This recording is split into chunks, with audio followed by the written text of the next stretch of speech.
Rebecca Pritchard was just another face in the throng before the cameras, the antiquities, and the world knew her name. She wasn't, though. She had a talent for seeing opportunities and skillfully pursuing them from the start. She didn't begin in television or even restoration.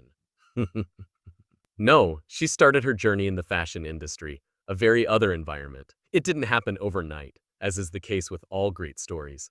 On February 19th, 1958, Rebecca Jane Pritchard was born in the United Kingdom.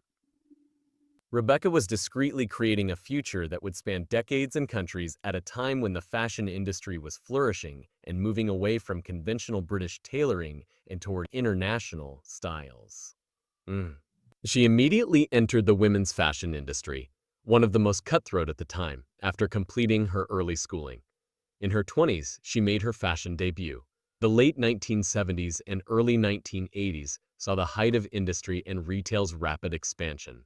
Rebecca, however, didn't merely loiter around boutiques and showrooms. He delved into the operational aspects of the situation. Some people try their hand at a business to see if they like it. Do you know this? Head foremost, Rebecca leaped right in. She worked in manufacturing, wholesale, and retail throughout the next 20 years, solidifying her reputation in the fashion sector. The worst part is still to come. Her attention was not solely on the UK market. She traveled abroad. She traveled abroad. Rebecca had solid commercial relationships in China and the UK by the 1990s and early 2000s. This implies that she was interacting with more than just clients or vendors. She had to deal with production deadlines, bulk orders, distribution timelines, and the erratic global fashion trends while negotiating two very different commercial cultures. It needed accuracy, negotiating abilities, and long-term planning to manage both markets.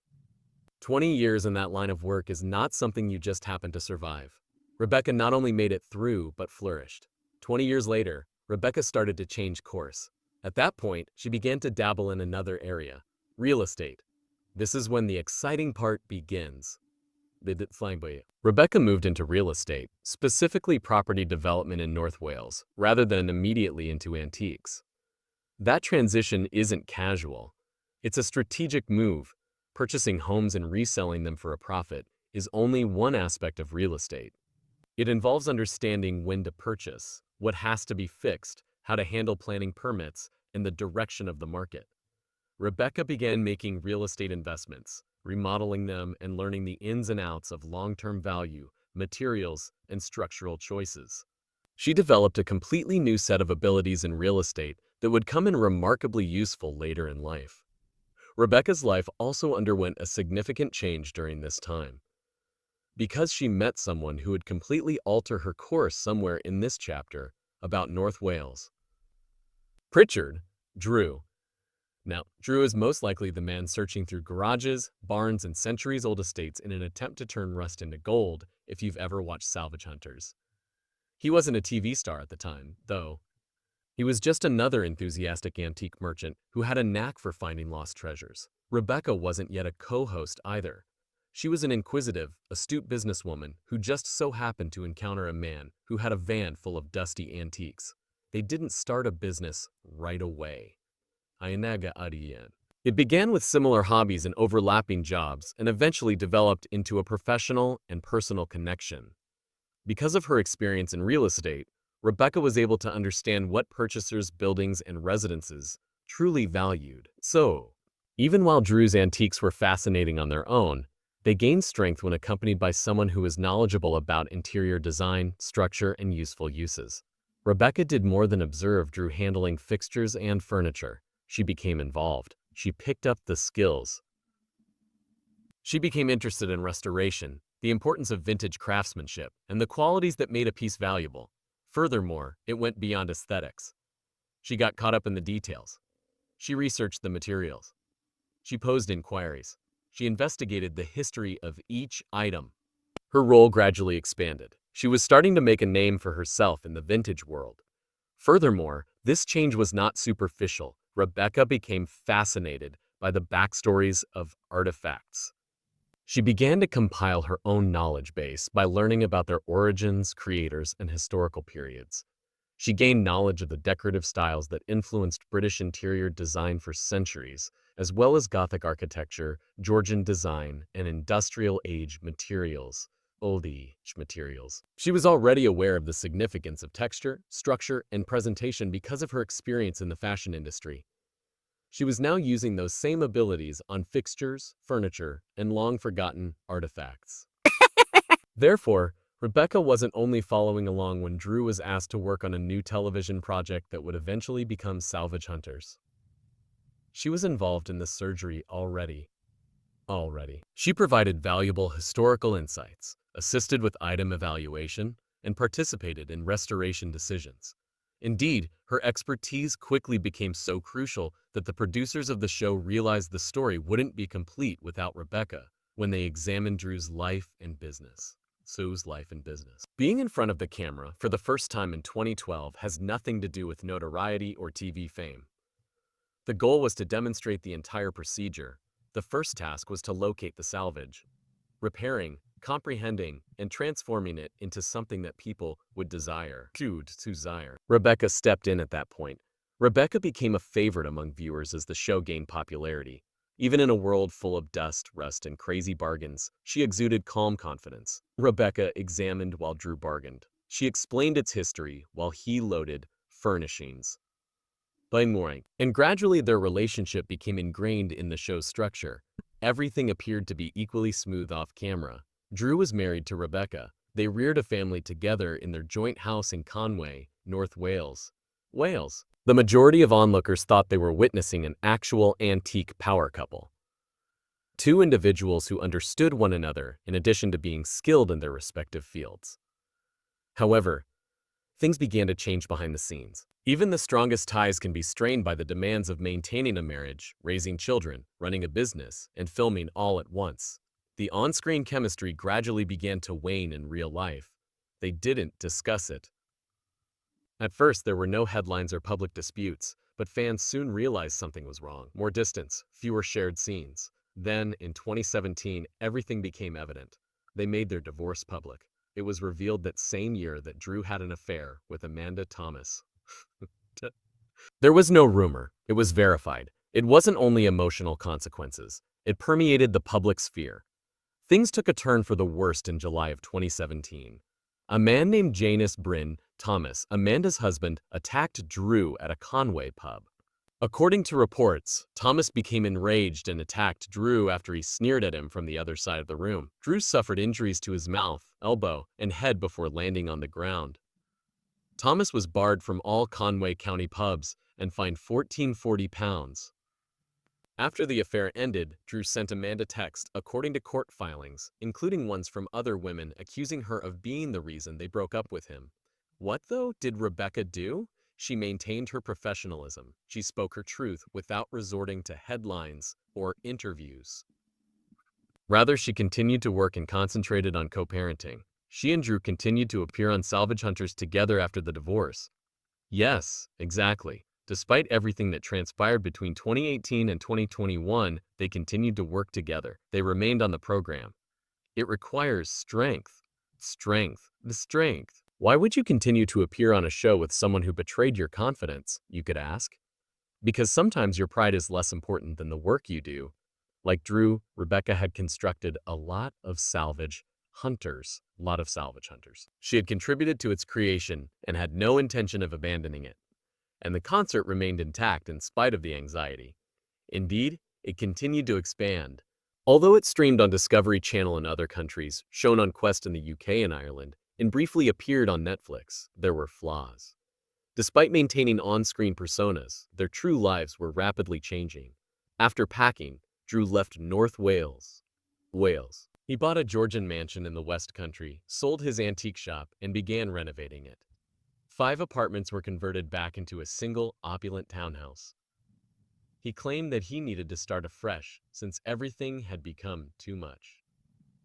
You could tell he meant it when he told interviewers that he had thrown out his old life.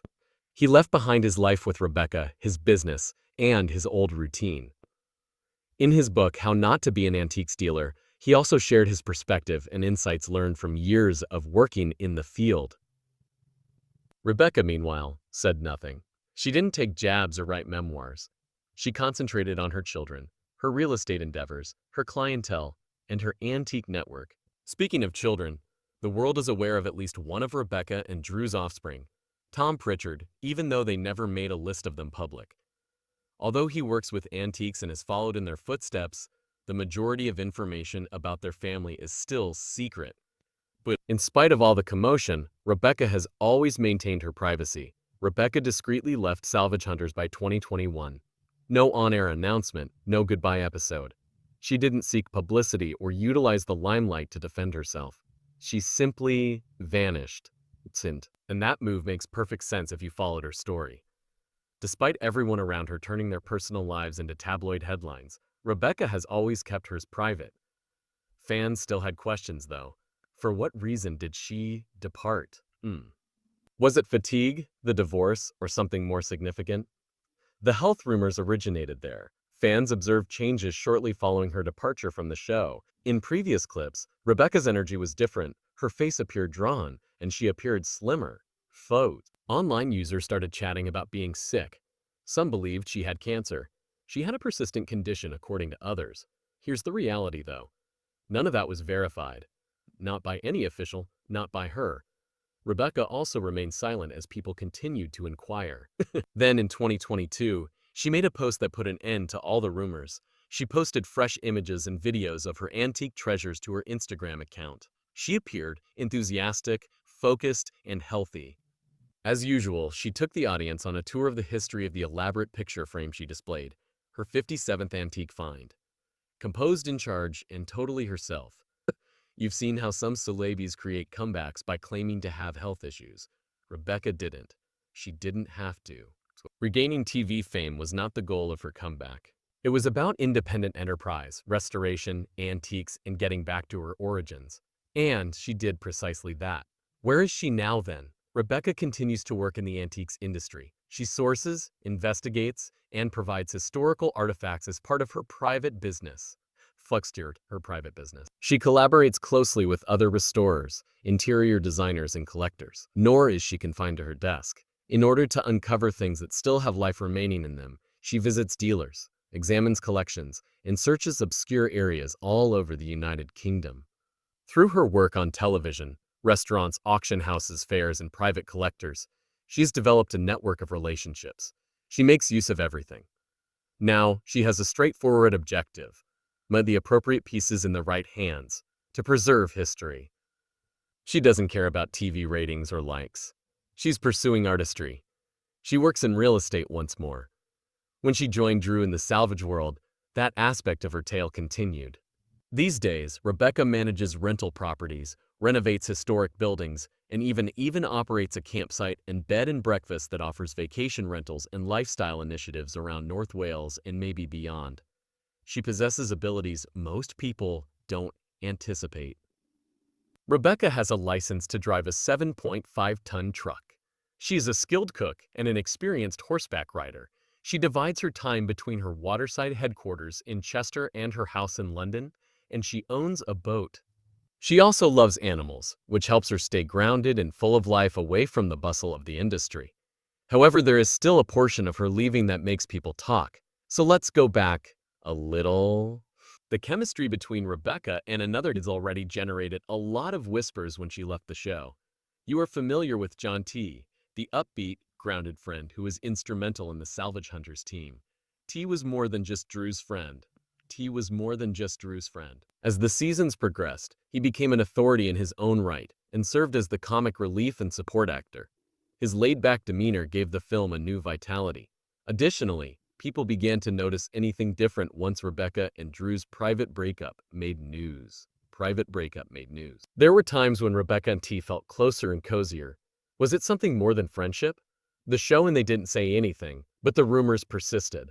Every moment they shared, every laugh, every smile was read into the minds of the viewers. The link was genuine. To be fair, T appreciated her efforts. She was respectful of his. And in a world where her heart had already suffered, everyone hoped Rebecca had found someone or something better. There's never been any confirmation, though. Rebecca is not married as of 2025. She has not disclosed a new romantic partner. Regarding T, she has not made any affirmations or denials. They have kept it totally secret if they are together. The topic here is that Rebecca Pritchard only provides an explanation when she feels compelled to. Only you know what she decides to display. What else is she not doing, do you know? She has no intention of returning to the screen. After spending years in the spotlight, she is now concentrating on her strengths, which are restoration, antiques, and practical tasks. It's working financially too. By 2025, her predicted net worth will be $3.02 million. This covers her business, real estate endeavors, and years of employment prior to and during Salvage hunters.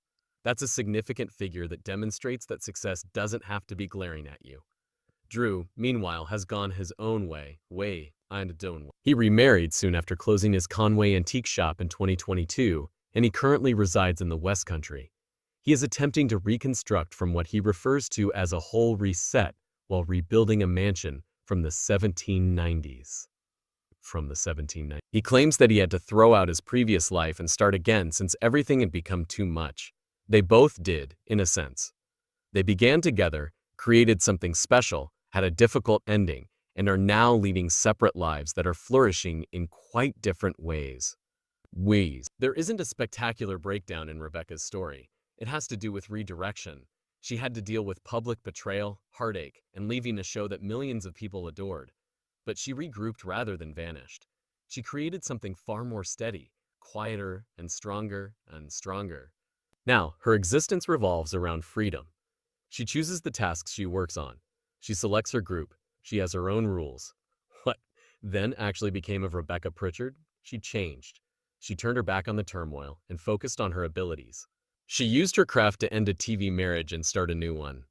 The wonderful part is that she continues to uncover antiques, make deals, and demonstrate to the world that legacy isn't only about what happens on TV. What you do after the cameras stop rolling is what matters. Because she was not only a part of the show, but also contributed to its success, fans continue to discuss her. And even though she is no longer on screen, her influence can still be seen in the stories, the antiques, and the viewers who followed her.